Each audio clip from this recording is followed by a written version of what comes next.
That down, let's move on to this, shall we?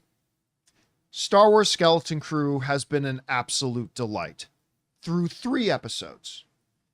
Now we're at that tipping point where this is where Star Wars shows usually start to go downhill. Sometimes they go downhill in episode 2, episode 3, episode 4. So I said on the other day on the show, I said, look, if they can get through episode 4 and still be this good, I'll be all on board. Like I'll believe in it then, because I've been loving it so far. This show has been such a breath of fresh air for this franchise after like series after series after series. Like except for the first couple of seasons of The Mandalorian, and obviously Andor, which is the best thing Star Wars has done since the original trilogy. Star Wars shows have been really, let's just say, disappointing, to be kind, right? Whether you're talking about The Acolyte or Ahsoka or Obi-Wan or Book of Boba Fett or even the final season that we got of Mandalorian wasn't all that good. They just they start pretty well, go downhill. The first 3 episodes are great. Episode 4 was still great. I'm so happy to say that I think now my fear of the starting strong, finishing weak trend that we have in Star Wars films, I don't think that's going to apply to Star Wars Skeleton Crew. What was the name of the episode?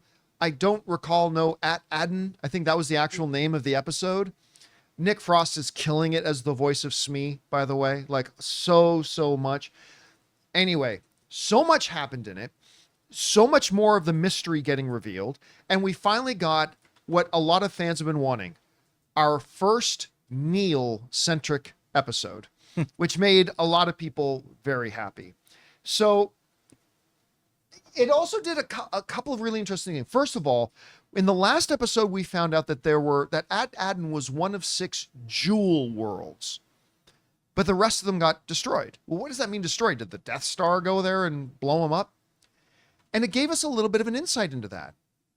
They found what was one of the jewel worlds, and I can't remember the name of it, At Arkan or something like that. It was, all names sounding very similar to At Aden. It's At Arkan or something. It was like Atchin or At Achin or something along those lines. There were 6 of them. Yeah. So what I kind of sort of gleaned from that is that when the owl lady said the other ones were destroyed, I think it's just that I'm wondering if these At planets are social experiments, because this one didn't work. This one fell into a Mad Max tribal society of war and whatever. And maybe all the other ones met certain types of fates as well. So I thought it was pretty neat that they found one of those worlds. So I thought that was pretty interesting. Also, getting a better kind of feel for, what did they call Jack again? Something Jack? Crimson Jack. We get a little bit more insight into Crimson Jack on 2 different occasions. Well, really 3 in this. Because they've been kind of playing this game with us, and this is he just a dastardly scoundrel who's looking just to take advantage of these kids? Is he actually a warm-hearted dude? So he saves the 4 kids, and then he legitimately seems to like pull them in for hugs and is like seems legitimately relieved to have found them. He saves Neil at the end as SM-33 was going into tear him limb from limb. And he goes in there and saves him. So, but again, let's not forget that in episode 1, Crimson Jack took a guy who was just the captain of that ship and had him thrown out the airlock. Well, he literally murdered a guy. He raised a gun to him. He also talked back to him. Yeah. He gave him lip, gave him sass. Sass gets you thrown out the airlock. Or is the show building towards a little bit of a twist that the man behind the mask in that first episode wasn't actually Crimson Jack? Could have been. Same height, same voice, maybe somebody different. I don't know. We'll see where they're going to go with that. But then one of the bigger reveals. Smee actually knows where At Aden is. SM-33 actually knows where it is, which makes sense. I mean, he was on the ship that was found on At Aden, right? So, and I love how they brought it back around to that scene in episode 1 where, what's the main girl's name? Fern? Fern. Yeah. When she tricked her own like maid droid, right. She goes, that's what the former captain did to SM-33. Mm-hmm. And they find out he does know where At Aden is, but he's supposed to kill anybody that asks about it. And so like all of that brought in. And then who was SM-33's former captain? And is that captain still out there? Did that ship crash 150 years ago? There are skeletons on it. But maybe that was like 30 years ago. And maybe that part, I don't know. Whatever. Guys, we want to take a second to thank a sponsor of today's video, The Perfect Jean. All right, let's get real for a second. Khakis, stiff, uncomfortable, and a crime against humanity. That's why I am obsessed with The Perfect Jean. I'm wearing them right now, and let me tell you, they've changed the game. They have full stretch, no resistance, whether I'm sitting for hours, indulging in holiday feasts, or running errands, these jeans move with me. And the best part, I don't feel like I'm in a denim prison. They're stretchy, soft, and crazy comfortable. And these aren't just comfy lounge pants. They look sharp enough for dinner parties and family photos. And with 6 fits, waist sizes up to 50, and lengths up to 38, the Perfect Jean fits everyone. From short kings to tall legends, over 5,000 combinations to get your perfect fit. So what are you waiting for? Stop crushing your balls in stiff, boring jeans. Head to theperfectjean.nyc and use the code Campea15 for 15% off your first order, plus free shipping, returns, and exchanges. That's right, risk-free, folks. Once again, that's theperfectjean.nyc, code Campea15. F your khakis and upgrade to the Perfect Jean. Trust me, your legs and everything else will thank you. Neil was adorable. The lines were great. I love Jude Law in this episode. This show continues to hum on all engines. I love this show so far, and I love last night's episode. Anyway, Chris, you and I clearly haven't had a chance to talk about this because you just got here. What did you think about last night's episode of Skeleton Crew? I loved it, and I was so nervous the whole time that something was going to happen to sweet baby Neil, where I just kept holding Logan's hand. I was like, they're going to shoot him right in the trunk. They're going to just murder. They're going to murder my baby, and I can't have that. And I'm so glad that's not what happened. I loved this episode. Yeah, they're gonna baby Grogu him. I love this episode. I love no reason to do parkour, girl. Yeah, right. I'm just going to walk away now, but I have to do a double flip off this rock first. Which it was one of those things where at first I was like, that's ridiculous. And then what would be the coolest thing for kids who have never had like actual fights or combat around them have like their dream girl do? Of, yeah, I'm going to just do like parkour because I can. I'm going to be a real badass every 5 seconds for no reason and slide around.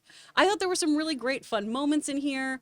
I really, really loved too just Neil's whole arc too of like a very different but sweet version of, you know, kindness not being weakness. Yeah. I really, really love that. And I loved how just his whole monologue of, I am scared, but I'm not saying this because I'm scared. I'm trying to be brave, but I'm not feeling brave. It was just so perfect. And it's done in such an actual way that kids would talk to each other that I always like. I hate when we watch shows that have kids or teens and you can tell like some 60-year-old wrote this. Yeah. And it feels like Steve Buscemi sliding up on a skateboard in 30 Rock.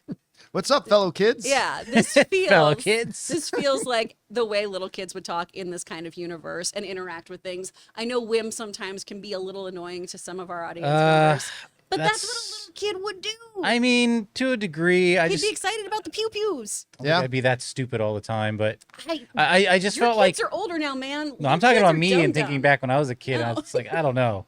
But this is my fear. Like I was like, okay, well they're gonna make him like this at first, and he's gonna start to wise up, and then it's just like, are you ever gonna not be an idiot? I think some people are just dumb, John. Maybe that's why they call him whim, because this is everything on a whim. Everything on a whim. Yeah, they really stretched on that one. Well, kids don't go through a big maturation swing in the course of 5 days. Yeah. You know, so I mean, but if you hit a red button and you go to light speed, maybe don't freaking hit a red button again. That would never stop a kid that age, man. Come on. That would stop me. I'd crap my pants if I went to light speed. Nah, I'd be like, and every button now. Speaking of whim, though, that there's a really nice moment when he goes up to Fern and because she's like, I don't know what to do, and he's like, you got us this far, and what do we do next? And you can do anything. You're amazing, and I just love that. I thought that was great, and again, I love the way you put that, Chris. Because a lot of time that kids' dialogue feels like it's written by a 40 or 50-year-old adult writing kids' dialogue, and this felt a lot more organic, and it felt a lot more natural. So now we've got what? This is a 10-episode season, right? 8. Is it 8? Is it 8 or is it? Oh no. I thought it was okay. So it's 8. Oh, that's right. I was happy it was 6. So we're halfway through now. Mm-hmm. We're halfway through the show. So let me just go around. Do we got any theories about what Adden actually is? I mean, I'm starting to think maybe it was like a social experiment. I like that idea. Because going back to kind of the great work stuff that fleshed out the High Republic things, it's all been kind of this weird mirror to real life colonization. And I'm wondering if that's part of it, of exploring how can we make certain worlds and have those worlds be compliant. Right. Sounds a little bit like Serenity. A little bit, Yeah. yeah. That's really what this planet felt like, was Yeah. just, oh, which ones are the brown coats? But yeah, I like the idea of a social experiment. What do you guys think? I agree. That's what you think it is? Social experiment? Yep. Yeah, at first I thought it was going to be some deeper mystery about the Jedi, but it's like they've never hid half the temples that we've seen. I mean, why would these temples be any different? That's true. So yeah, I don't think it's. Yeah, I think it's something to do with the Old Republic, and it's sort of like a Fallout kind of experiment, where like the different Fallout shelters were, Yeah. you know. Mm-hmm. I wonder too if we're about to get a big reveal in the what's the title of the person, the supervisor, whoever, because Fern's mom is not the supervisor, so like some people are thinking that Fern's mom, no, she's not. And so clearly the supervisor is the one person who's in the know, because the supervisor on this planet knew of all the other planets. Yeah. Right. So the supervisor is the one in the know, and I think we're going to get some kind of big reveal with the supervisor at the end on Aden. I think we're gonna find out who this pirate is. I mean, there's a lot of interesting things coming. Anyway, guys, question is for you. What did you think of episode 4 of Star Wars Skeleton Crew? I am loving this show. I haven't been able to say that about a Star Wars show since Andor, so it feels pretty good to say it again. What have you guys thought about? Do you have theories about where it might be going? Whatever you guys think, jump down to the comment section below and let us know your thoughts. Hey guys, thanks so much for watching this video. Make sure you like the video, leave a comment, and subscribe to our channel. And don't forget, we have a daily podcast called the John Campea Show podcast, available on Apple Podcasts, Spotify, or your favorite podcasting app of choice. Go and subscribe to it today so it'll be there when you need it.